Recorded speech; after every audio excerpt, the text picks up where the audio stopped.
15 வருஷத்துக்கு முன்னாடி சென்னையில ஒருத்தவங்க சிட்டி யூனியன் பேங்க்ல ஒரு ஃப்ரீயா ஒரு அக்கௌண்ட் அவங்களே ஓபன் பண்ணி கொடுக்குறாங்க.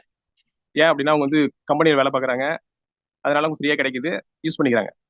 அப்ப வந்து நம்ம இந்த மாதிரி நெட் பேங்கிங் எதுவுமே கிடையாது, சும்மா வெறும் புக் மட்டும் தான் இருந்துச்சு. அதுக்கு பிறகு அவங்க அந்த அக்கௌண்ட் யூஸ் பண்ணாம விட்டுட்டாங்க. ஆனாலும் அவங்களுக்கு பர்த்டே விஷஸ் வரும், வேற ஃபெஸ்டிவல் விஷஸ் எல்லாமே ஒவ்வொரு வருஷமும் கரெக்டா தவறாம 15 வருஷமா வந்துகிட்டே இருந்துச்சு. இவங்களுக்கு வந்து திடீர்னு ஒரு செகண்ட் அக்கௌண்ட் ஒன்று தேவைப்பட்டுச்சு. சரி அக்கௌண்ட் ஓப்பன் பண்ணலாம், என்ன பண்ணலாம் அப்படின்னு யோசிக்கும்போது அந்த மெசேஜை பார்த்தாங்க. ஏன் நம்ம வேற யாருக்கோ அக்கௌண்ட் ஓப்பன் பண்ணுறது பதிலாக இவங்களுக்கு மெசேஜ் பண்ணலான்ட்டு ஒரு சும்மா எனக்கு அக்கௌண்ட் ஓப்பன் பண்ணணும் அப்படின்னு ரிப்ளை கொடுக்குறாங்க. வீட்டில் இருந்தபடியே அவங்களுக்கு வந்து ஒரு நாள்லேயே வீட்டில் இருந்தபடியே எல்லா ப்ரூஃபும் அனுப்பிச்சுட்டு ஓப்பன் ஆயிடுச்சு. இங்க என்ன நடந்திருக்குது? ஃபாலோப்பு எப்படி எல்லாம் ஃபாலோ பண்ணலாம், டிசைனா ஸ்கெட்ச் பண்ணி எப்படி வெரைட்டியாக ஃபாலோ பண்ணலாம், இதெல்லாம் ஒரு ஃபாலோப்பா இப்படியும் பண்ணணுமா அப்படிங்கிறது தான் இன்னைக்கு செஷன்ல பார்க்கறதுக்கு இருக்கும். Follow session. நம்ம பேசுறது, அவங்கள்ட்ட போய் மெசேஜ் அனுப்புறது இது மட்டும் இல்லாம சும்மா விசிட் பண்ணாவே அவங்கள எதுக்கு பார்க்குறோம், என்ன ஏதாவது ஒரு பொருள்ல கூட கம்யூனிகேட் பண்ண முடியும் ஃபாலோப்ல அப்படின்னு சொல்றாங்க. இந்த மாதிரி சேல்ஸ்ல நிறைய நம்ம இப்படிதான் ஃபாலோ பண்ணிக்கிட்டு இருக்காங்க. லெசன் ரெடியா வச்சுக்கலாம். நம்ம இதுக்கு முன்னாடி லாஸ்ட் நம்ம ஃபாலோ செஷன்ல படிச்ச விஷயங்கள்லாம் அப்ளை பண்ணிட்டு இருக்கோமா, ஷேர் பண்ணலாமா? என்னென்ன விஷயங்கள்லாம் புதுசா இருந்துச்சு, எதெல்லாம் வந்து ஒர்க் அவுட் பண்ணிட்டு இருக்கோம், இதுக்குன்னு பிளான் பண்ணி எதாவது பண்ணிட்டு இருக்கோமா?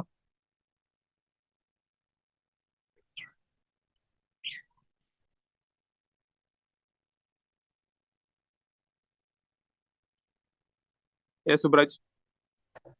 சார் லாஸ்ட் செஷனில் பார்த்ததுலேருந்து என்னன்னா சான்ஸ் எடுத்து யார்கிட்ட பேசணும் அந்த விஷயத்த வந்து இப்போ கண்டிப்பாக பண்ணிட்டு இருக்கேன் சார். நான் அவங்க புதுசாக வர்றாங்க, அவங்கள்ட்ட பேசும்போது அவங்க என்ன மாதிரி பேசுறாங்க அப்படிங்கிறத அந்த கனெக்ட் பண்ணிட்டு கண்டினியூவாக பேசிட்டு இருக்கேன். ஆனால் அவங்க வந்து இந்த ரிலேஷன்ஷிப் பில்ட் பண்ணி கண்டினியூ பேசிட்டு இருக்காங்க. அட்லீஸ்ட் வாரத்துக்கு 2 நாள் 3 நாள் கால் பண்ணிடுவாங்க, அவங்களே கால் பண்ணிடுவாங்க. ஸோ அந்த மாதிரி இப்போ தான் கனெக்டாக வந்துட்டு இருக்காங்க சார். லாஸ்ட் செஷனில் இருந்து அவங்க ஃபாலோ பண்ணாதான் இப்போ அவங்க கனெக்ட் பண்ணி பேசுறாங்க, அந்த விஷயத்த பேசுறேன். ஓகே, இவங்களுக்கு ஸ்கெட்ச் வச்சிருக்கோமா, இவங்களுக்கு இந்த டைப் எல்லாம் ஃபாலோ பண்ண போறோம் அப்படின்னு? சரி, இப்போ ஸ்கெட்ச் ரெடி பண்ண சார். இப்போ தான் சார் ஸ்டார்ட் பண்ணணும். ஏன்னா இப்போ புதுசாக வந்திருக்காங்க, அதுக்கு அடுத்து என்ன பண்ணணும் அப்படின்னு சொல்லி அடுத்தடுத்து இப்போ தான் பேச ஆரம்பிச்சிருக்கோம். அடுத்தடுத்து என்ன பண்ணணும்னு சொல்லி ஃபாலோ பண்ணணும். கான்வர்சேஷன் ஸ்டார்ட் பண்ணுறது என்ன மாதிரி ஒரு சிந்தனையிலேயே நம்ம வந்து மற்றவங்களோட கான்வர்சேஷன் ஸ்டார்ட் பண்ண மாதிரி விஷயம் பார்க்கலாம். கான்வர்சேஷனா பேச்சுவார்த்தை. இப்போ ஃபஸ்ட்டு வந்து நீங்கள் நம்மளோட அப்ஜெக்ஷன் ஆன்லைன் பார்த்துருப்போம். நம்மளோட கோல் என்ன, எஜுகேட் பண்ணுறது இல்லையா? ஆளை பிடிச்சி உள்ள போட்டதில்லை, வெறும் எஜுகேட் பண்ணணும், அதுதான் நம்ம கோலாக இருந்துச்சு. இதில் என்ன ஃபாலோப்பில் என்ன, ஏதாவது ஜாடமாடையாக ஒரு காரணத்தை காட்டி நம்ம பேச்ச ஆரம்பிக்கிறது. ஓகே, ஏதாவது ஒரு காரணம் காட்டி நம்ம அவங்க பேச ஆரம்பிக்கிறது, இதுதான் நம்மளோட மொதல் வேலை. அப்புறம் பேச்ச ஆரம்பித்து பேச்சை கண்டினியூ பண்ணிகிட்டே இருக்கிறது, இது ரெண்டாவது வேலை. இந்த 2 வேலை மட்டும்தான் நம்ம இந்த ஃபாலோஅப் மேட்டரில் பார்ப்போம்.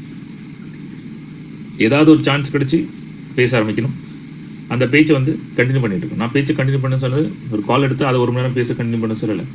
பட் ஒரு டாபிக் எடுத்து இன்றைக்கி அவங்க என்ன படிச்சுட்டு இருக்காங்க, ஓகே இப்போ அவங்க காலேஜில் இடம் கிடைச்சா, அது என்னாச்சு இது என்னாச்சு, இந்த மாதிரி இவங்களாம் பார்த்தீங்களா, அந்த பார்த்து இதுதான் பேசணும். நம்ம நிறைய பேர் என்ன பேசணும், எப்படி ஸ்டார்ட் பண்ணுறதுன்னு தயங்கிட்டே அப்படியே தயக்கத்திலேயே போயிட்டே இருப்பாங்க நிறைய பேர். 1 இயருக்கு முன்னாடி ஒருத்தங்க டீம்ல இருந்தவங்க பிசினஸ் பண்ணல, அவங்க வெளியில போயிட்டாங்க. ஆனா வந்து அப்புறம் ரொம்ப நாள் கழிச்சு திரும்ப அவங்களுக்கு வந்து ஒரு message, just good morning message மட்டும் போட்டேன், எப்படி இருக்காங்க என்னன்னு கேட்டபோது அவங்களும் வந்து பதிலுக்கு மெசேஜ் போட்டாங்க. அவங்க வந்து சொன்னாங்க, அவங்கள தான் சொன்னாங்க, நான் திரும்பவும் இந்த பிசினஸ் பண்ணணும் அப்படின்னு சொல்லி சொன்னாங்க. சரி வாங்க நம்ம பண்ணலாம் அப்படின்னு சொல்லிட்டு சொன்னப்ப, இல்லை எனக்கு இந்த ஸ்கூல் கொஞ்சம் முடியட்டும், நான் அப்புறமா பண்றேன் அப்படின்னாங்க. சரி ஓகே, நான் விட்டுட்டேன். அதுக்கப்புறம் அதை பத்தி நான் எதுவுமே பேசவே இல்லை. ஆனாலும் வந்து அவங்க வந்து டெய்லி குட் மார்னிங் மெசேஜ் மட்டும் போட்டுக்கிட்டே இருப்பாங்க. இப்ப ரீசெண்டா வந்து திரும்ப சரி எப்படி அவங்கள்ட்ட ஸ்டார்ட் பண்றது என்னன்னு தெரியல. அப்பதான் சொன்னாங்க, வீட்ல வந்து அவங்க பையனுக்கு குழந்தை பிறந்திருக்கு அப்படின்னு சொல்லி சொன்னாங்க. ஸோ இப்ப ஒரு 2 வீக்ஸா வந்து ஸோ அவங்க கிட்ட வந்து அந்த மாதிரி ஃபேமிலியை பத்தி, அவங்க பசங்களை பத்தி பேச்சு கேட்கும்போது அவங்க எல்லா டீட்டெயிலும் சொல்லிட்டு இருந்தாங்க. பிசினஸ் பத்தி எதுவுமே பேசல. அது வராங்களா வரலையா அதெல்லாம் எதுவுமே நான் கேட்கல.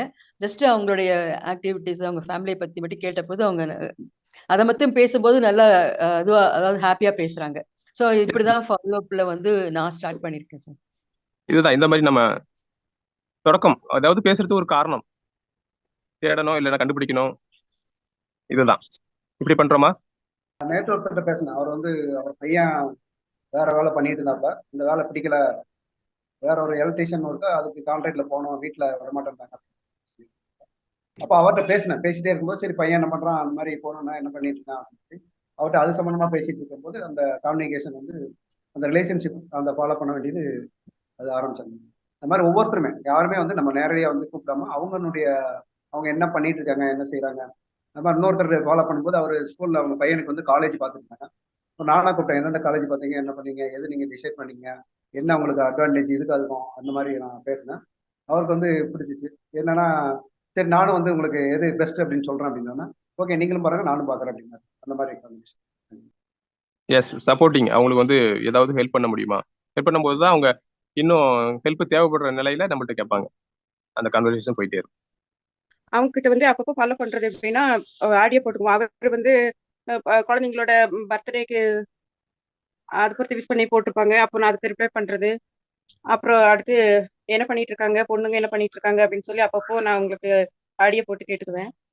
அப்புறம் அதே மாதிரி அவரும் ஸ்டேட்டஸ்ல எதுனா வைப்பாங்க, அதுக்கு நான் ரிப்ளை பண்ணுவேன். அது நல்லா இருக்குது அப்படின்ற மாதிரி, நான் வைக்கிறது அவங்க நல்லா இருக்குன்ற மாதிரி பண்ணுவாங்க. அடிக்கடி அவங்களும் ஆடியோ போட்டு என்ன மேடம் பண்றீங்க அப்படின்னு சொல்லி அவங்களும் கேட்கறது. அப்புறம் அந்த மாதிரி நம்மளும் போட்டுட்டு இருக்கிறது, அந்த மாதிரி சும்மா அந்த மாதிரி பேசிட்டே இருப்போம். அப்புறம் இன்னொருத்தவங்க வந்து அவங்களுக்கு குழந்தைக்கு டெலிவரி டைம் ஆயிருச்சு அப்படின்னு சொல்லியிருந்தாங்க. அப்போ அவங்களுக்கு நான் அப்பப்போ ஆடியோ போட்டு நல்லா இருக்காங்களா, டெலிவரி ஆயிடுச்சா, குழந்தைங்க எப்படி இருக்காங்க அப்படின்னு சொல்லி நானும் அவங்களுக்கு ஆடியோ போடுவேன். அப்போ அவங்களும் எனக்கு நல்லா இருக்காங்க, நீங்க என்ன பண்ணிட்டு இருக்கீங்க அப்படின்ற மாதிரி எனக்கு ஆடியோ போடுவாங்க. இந்த மாதிரி ஃபாலோ பண்ணிட்டு இருக்கோமா. ஓகேமா, சூப்பர். ஃபாலோ பண்றது பாத்தீங்கன்னா, அந்த ஏர்போர்ட்ல வேலை பார்த்து ஒருத்தர் கீழே விழுந்து பிபி ஏறி கீழே விழுந்து கோமா ஸ்டேஜுக்கு போய் இப்ப பிசியோதெரப்பி கொடுத்துக்கிட்டு கொஞ்சம் வந்துட்டு இருக்காரு. அவருக்கு அப்பப்போ போன் போட்டு எப்படி சார் இருக்கு, முன்னேற்றம் இருக்கா, நடக்கிறீங்களா, அப்படி ஒரு ஃபாலோ அப். இன்னொன்னு பாத்தீங்கன்னா, வேலை செய்யற இடத்துல அந்த வேலை செய்யற பெண்களோ இல்ல ஆட்களோ கொஞ்சம் முன்பணமா வாங்கி கொடுங்கம்மா ப்ளீஸ்மா, புழுவுக்கு கட்டணும், குழந்தைக்கு உடம்பு சரியில்லை அப்படிங்கும்போது நான் கொஞ்சம் அவங்க யார் அமௌண்ட் கொடுக்குறாங்களோ அவங்கள கொஞ்சம் ரெக்கமெண்ட் பண்ணி அவங்க கேட்ட தொகையை வாங்கி கொடுக்கலனாலும் ஒரு பாதி தொகையாது, என்ன திரும்ப நாளைக்கு வேலைக்கு வரலன்னா என்ன தானே கேட்பாங்க, அதனால அப்படி ஒரு அவங்களுக்கு ஹெல்ப் பண்றது. இன்னொன்னு பாத்தீங்கன்னா, வளைகாப்பு நிகழ்ச்சி நடக்குது அப்படின்னாக்கா நல்லபடியா நடந்து முடிஞ்சா மருமக போயிட்டாலாம், இந்த மாதிரி தான் ஃபாலோ பண்ணிட்டு இருக்கேன். இன்னும் ஒரு பொண்ணுக்கு மாப்பிள்ளை கிடைக்கல, அதுவும் அப்படிதான். மாப்பிள்ளை கிடைச்சிச்சா சார் பேருந்தீங்களா, நான் இங்க பாக்குறேன், இப்படி எல்லாம் கொஞ்சம் ஃபாலோ போயிட்டு இருக்கு. அதே மாதிரி விளையிறது நிலத்துல விளைஞ்சாலும் என்ன சார் எவ்வளவு ஆச்சு, என்ன வேலை போகுது கொஞ்சம் அப்படி எல்லாம் கூட கொஞ்சம் கேட்டு ஃபாலோ போயிட்டு இருக்கேன். தேங்க்யூ. ஓகே, ஃபாலோப்ல வந்து அவங்கள பத்தி கேட்கணும். ஓகே. பக்கத்துல ஒரு பக்கத்து வீட்டுல பெயிண்ட் அடிச்சிருந்தாரு. அவர் ஆடு மிஸ்ட் வரும்போது அப்படியே பேச ஆரம்பிச்சாரு, குட்டி இருக்கா அப்படின்னு கேட்க வந்தாரு. அப்படியே பேச ஆரம்பிக்கும் போது கண்டினியூவா இப்ப கடைசியில வீட்டுல என்ன இது போயிட்டு இருக்கு அந்த மாதிரி நிறைய பேசும்போது ஒரு நாளைக்கு வீட்டுக்கு வாங்க அந்த அளவுக்கு போயிட்டு இருக்கு சார் அந்த ஃபாலோ. ஒரு கம்பெனிக்காரங்க நீங்கள் அப்ரோச் பண்ண முடியாது. நீங்கள் அன்றைக்கி பேசிட்டு விட்டுட்டீங்க அப்படின்னா வேறு ஏதாவது கம்பெனிக்காரங்க பேசினாலும் உங்களுக்கு யாரும் ஸ்டேட் பண்ண மாட்டாங்க. So just be in the conversation. Okay, நம்ம வேலை ஃபாலோப்பில் ரெண்டே வேலை தான். ஒன்று, ஏதாவது ஜாடமடையை காட்டி பேச்ச ஆரம்பிக்கணும், அந்த கதைகளெல்லாம் கேட்டுக்கணும். அவங்க லைஃப்பில் எல்லாத்தையும் ஒரு கதை நடக்கும் இல்லையா. வேலைக்கு போவாங்க, ஆஃபீஸில் ஒரு பிரச்சனை வரும், ஷிப் பண்ணிகிட்டு இருப்பாங்க, அல்லது ஒரு ப்ரொமோஷன் கிடைக்க வேண்டியதாக இருக்கும், ஏதாவது ஒன்று நடந்துகிட்ருக்கும் லைஃப்பில். ஃபேமிலியில் ஒன்று நடக்கும், ஃப்ரெண்ட்ஸில் நடக்கும், சில நேரம் ப்ரெக்னெண்டாக இருப்பாங்க, இப்போ எத்தனை மாதம் நடக்கு, என்ன படுத்துக்கு, டாக்டர் பண்ணுங்க, அது பண்ணுங்க, அந்த மாதிரி விஷயம். காலேஜ் இப்போ ஸ்கூல் எந்த ஸ்கூல் போட்டிங்க, அப்புறம் நீங்கள் கிளாஸை ஜாயின் பண்ணிச்சிங்களா, போட்டிங்களா, அந்த கிளாஸ் என்னாச்சு, இதில் அந்த பாடம் வந்து இந்த வருஷம் ரொம்ப டஃப்பானது, இந்த மாதிரி பண்ணணும், அந்த மாதிரி பண்ணணும். அவங்க ஃபேமிலியில் அவங்க பிரச்சனைகள், அவங்க லைஃப்பில் உள்ள கான்வர்சேஷன் நம்ம ஸ்டார்ட்லேயே இருக்கணும். ஸோ அவர் வரேன்னு சொன்னார், என்ன வராரா, அப்புறம் நீங்கள் டூர் போகிறதா சொன்னீங்க, பிளான் பண்ணியிருக்கணும், அவ்வளோதான். ஐயா நான் இருக்கேன், என்னைக்காவது ரெண்டு ஜாயின் பண்ண நான் என்கிட்ட தான் வரணும், என்ன அதுதான் நம்ம கணக்கு. ஸோ எங்கேயாவது காரணம் கண்டுபிடிக்கணும், பேசிக்கிட்டே இருக்கணும். டைம் கேப் பேசுறதுக்கு ஏதாவது ஒரு ரீசன் காரணம் இது பண்ணி அவங்க கிட்ட நம்ம பேசணும். அதாவது நம்ம வந்து எப்பயும் அவங்க கிட்ட நம்ம இந்த பிசினஸ் மோட்டிவ்ல பேசுறோங்கிற மாதிரி இருக்க இல்லாம அவங்களுக்கு வந்து அவங்க லைஃப்ல என்ன நடந்தது, அவங்க வீட்டுல என்ன நடக்குது, அதை வந்து அக்கறையா நம்ம கேட்கும் போது அவங்களுக்கு நம்ம மேல ஒரு நம்பிக்கை இருக்கும். அந்த மாதிரி ஃபாலோ பண்ணலாம்னு நான் எடுத்துக்கிட்டேன். கம்பெனில வந்து சொல்லி கொடுத்துருப்பாங்க, ஃபாலோ வந்து அவங்களுக்கு வந்து தெரியாது. அதனால அப்ப என்ன பண்ணுவாங்கன்னா அந்த பாசல இல்லை நாளைக்கு வர நீங்க வரல அப்படின்னு கேட்பாங்க. இந்த மாதிரி இந்த மாதிரி ஃபாலோ பண்ணும்போது என்ன செய்வாங்கன்னா, இது நீங்க வந்து இதுதான் கூப்பிடுவான் சொல்லிட்டு அந்த என்ன செய்வாங்க, ஒண்ணு பிளாக் லிஸ்ட்ல போட்டுருவாங்க, இல்லைன்னா போன் அட்டன் பண்ண மாட்டாங்க. அந்த மாதிரி விஷயம் எம்எம்ஜி வர்றதுக்கு முன்னாடி நடந்துருக்கு. நம்ம பண்ற தப்பு வந்து அவங்கள பத்தி கேட்கறதே கிடையாது. அவங்க என்ன பண்றாங்க, அவங்க பிரச்சனைகள் என்ன, அவங்க என்ன சூழ்நிலை இருக்காங்க, அவங்களுக்கு நம்ம சப்போர்ட்டா இருக்குமா, எதையுமே கேட்காம டைரக்டா போன் போட்ட உடனே நம்மளை பத்தி மட்டும் கேட்கறது, நமக்கு தேவையான விஷயத்தை மட்டும் பேசுறதுனால அவங்க போன் எடுக்காம போயிடுவாங்க. அந்த விஷயம் பாக்குறேன் நான். இது எனக்குமே என் டீம்ல லீடர் சொன்னோம்னா லீடர் உடனே அவங்க நம்பர் கொடுத்த உடனே இவங்க என்ன பேசணுமோ அதை மட்டும் தான் மணிக்கணக்கா பேசுவாங்க. இதெல்லாம் நடக்கதான் செய்யுது, இப்பயும் நடக்கதான் செய்யுது. எஸ் கண்டிப்பா இந்த மாதிரி நம்ம சொல்ல வந்ததை டக்குன்னு சொல்லிடுவோம் அப்படின்னு நம்ம போய் கொட்டிடுவோம். எவ்வளவு நாளைக்கு இதே மாதிரி போகும் கதைன்னு தெரியாது. அவங்க வந்து கொஞ்ச நாள் வந்து இவரு இதே தான் பேசுவாருன்னு சொல்லிட்டு ஆள் வந்தாலுமே கட் பண்ணி விட்டுருவாங்க, இல்லை எடுக்க மாட்டாங்க. அந்த மாதிரி சூழ்நிலை போகும். பிசினஸ் பிளான் கொடுத்துட்டோம், அப்புறம் மறுபடியும் நீங்க என்ன எப்போ ஜாயின் பண்றீங்கன்னா அதெல்லாம் கேட்கல. அது கேட்காம நம்ம வந்து வாட்ஸ்அப்ல வந்து வாய்ஸ் மெசேஜ் இந்த மாதிரி எப்படி இருக்கீங்க, என்ன எப்படி போயிட்டு இருக்கு அப்படின்னு கேட்டாலும் அதுக்கு ரிப்ளை பண்ண மாட்டேங்கிறாங்க, கால் பண்ணாலும் எடுக்க மாட்டேங்கிறாங்க. இந்த மாதிரி தான் இப்போ போயிட்டு இருக்குது. ஓகே ஓகே, இது ஜென்ரலா ஃபாலோ பண்றது நம்ம எல்லாரும் பண்ணிட்டு இருக்குது. ஆனா இதுக்கு ஒரு முறைப்படி இப்படிதான் ஸ்டெப்பா பண்ணணும், பிளான் பண்ணணும் அப்படிங்கிறது இந்த லெசன் படிச்சுட்டு இருக்கவங்களுக்கு தெரியும். ஆரம்பத்துல நம்ம பிசினஸை பத்தி தான் அதிகமா பேசுவோம். நம்ம பிசினஸ்க்கு வந்திருக்கோம், அதை பத்தி தான் பேசணும் அப்படிதான் கத்துக்கிட்டு இருக்கோம். இன்றைக்கு வரைக்கும் ஃபேமிலியரை பத்தி எத்தனை பேர்கிட்ட நான் பேசி பழகிருக்கணும், அவங்க தான் என் கூட இருக்காங்க. ஒன்லி ஜஸ்ட் பிசினஸ்க்காக வெறும் பிசினஸை பேசினவங்க யாருமே இப்போ என்கிட்ட கான்டாக்ட்ல கிடையாது. இப்போ வந்து என்னன்னா நம்ம அந்த ஃபெமிலியரா இருக்கும்போது அப்பதான் அவங்க நம்ம மேல ஒரு ஈர்ப்பு தன்மை இருக்கு. நம்மளுடைய அவங்கள பத்தி அதான் இன்ட்ரெஸ்ட் பேசுறதுக்கு அவங்க இன்ட்ரெஸ்டா இருப்பாங்க. இவங்க வந்து ஒரு வியாபாரத்துக்கு மட்டும் பேசுறாங்க அப்படிங்கிறதுனால அவங்க அதிகமா நம்மகிட்ட கான்டாக்ட் எல்லாம் போயிருக்காங்க. இது நான் எடுத்துக்கிறேன். வெறுமனே எத்தனை வருஷமா அது எத்தனை வருஷம் எக்ஸ்பீரியன்ஸ் இது? 6 வருஷம் மேலே ஆயிடுச்சு சார்.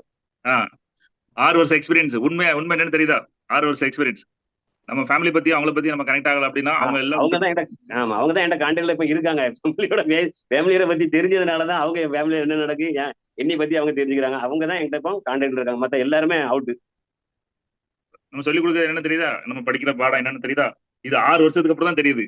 இது வருஷமே தெரிஞ்சிருந்துச்சுன்னா உங்களுக்கு என்ன தேவையோ அதை மட்டும் எடுத்துக்காங்க. என் ஃபேமிலியெல்லாம் நம்ம எடுத்துட்டு போகணும். உங்களுக்கு வியாபாரத்தை பண்ணிட்டு போங்க, அப்படிதான் சொல்லி கொடுக்குறது.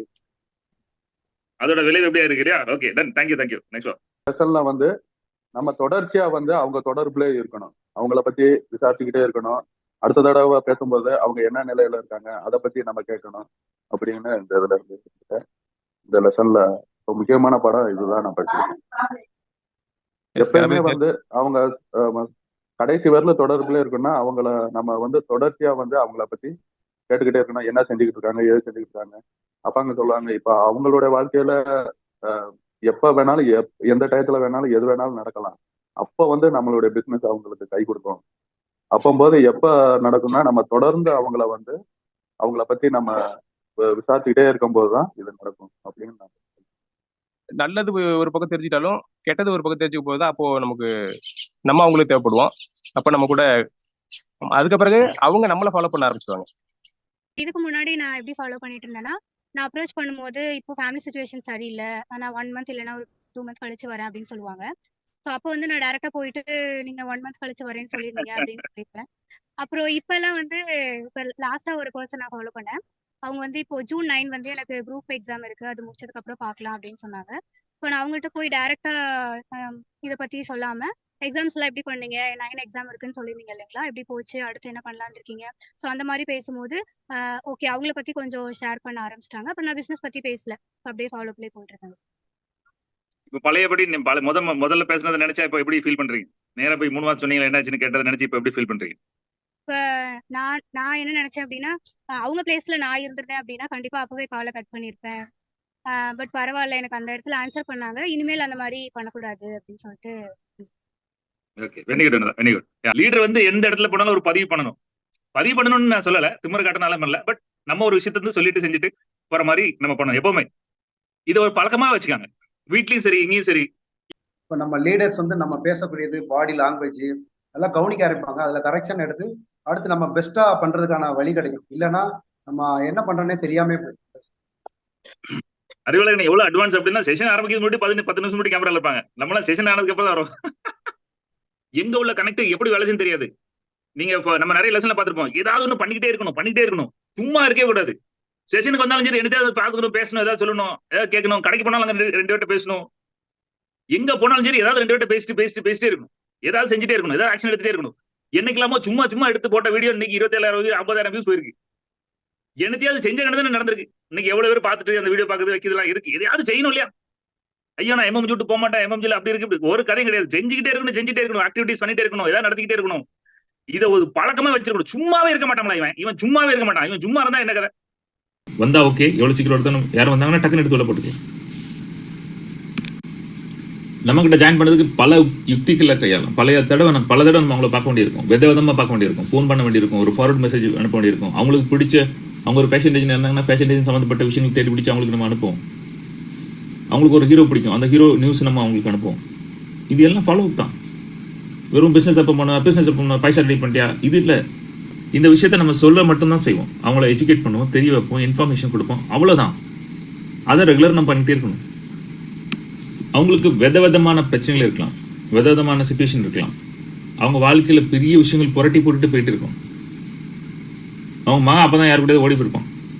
அப்புறமேட்டு பிஸ்னஸ் என்ன பண்ணாச்சு பண்ணுறீங்களா அப்படின்னு பண்ணீங்கன்னா நம்மளை அறையில் விட்டுருவான். என்ன நடந்துச்சு தெரிய மாட்டான் உனக்கு அப்படின்னு. நெட்வொர்க் பண்ணாலே கல்யாணத்துக்கு போகக்கூடாது, காதுகுத்துக்கு போகக்கூடாது, எங்கேயும் போகக்கூடாதுன்னு சொல்லுவாங்க. ஆனா கல்யாணத்துக்கு போனாலே இவ்வளவு பெரிய நெட்வொர்க் கிரியேட் ஆகும் அப்படிங்கிற ஒரு விஷயமே இன்னைக்குதான் தெரியுது. அந்த ஃபாலோ அப் எவ்வளவு தூரம் போவோம் அப்படிங்கிற விஷயம் புரியுது. ரெண்டாவது, ஒரு இடத்துக்கு போறோம் அப்படின்னா சாப்பிட்றோம், போட்டோ எடுக்கிறோம்னு வந்துடக்கூடாது. நம்ம எங்கனாலும் நம்மளோட வாய்ஸ் வந்து கொடுத்துக்கிட்டே இருக்கும்போதுதான் அது ஒரு எஃபெக்ட் இருக்கும். நம்ம 4 பேருக்கு தெரியும், அது மூலியமா ஃபாலோ அப் நடக்குங்கிறது கண்டிப்பா இன்னைக்கு தான் சார் தெரிஞ்சுக்கிட்டேன். Thank you sir. இதுக்கு முன்னாடி ஃபாலோ பண்ணும்போதெல்லாம் அவங்கள பத்தி ஃபேமிலியை பத்தி பேசினதுக்கு அப்புறமா அடுத்து என்ன பேசுறதுன்னு தெரியாது. ஆனா இப்ப வந்து அவங்களுக்கு பிடிச்ச விஷயங்கள் பத்தி பேசலாம். இப்போ சார் சொன்ன மாதிரி ஹீரோ பத்தி இல்ல அவங்களுக்கு பிடிச்ச டிஷ் பத்தி அந்த மாதிரி எல்லாம் பேசும்போதும் இன்னும் கனெக்ட் ஆவாங்க அப்படின்னு. கல்ச்சர் 103 ஒவ்வொரு உறவுகளையும் எப்படி மேம்படுத்தலாம், இன்னும் சின்ன சின்ன விஷயங்கள், சின்ன சின்ன கம்யூனிகேஷன்ஸ், சின்ன சின்ன கிஃப்ட், சின்ன சின்ன எதெல்லாம் செஞ்சா அந்த உறவை இன்னும் மேம்படுத்தும். ஃபாலோ அப் டெக்னிக்ஸ் மூலமா ஒவ்வொரு உறவுகளையும் மென்மேலும் செழிக்க செய்ய வச்சுட்டே இருப்பாங்க.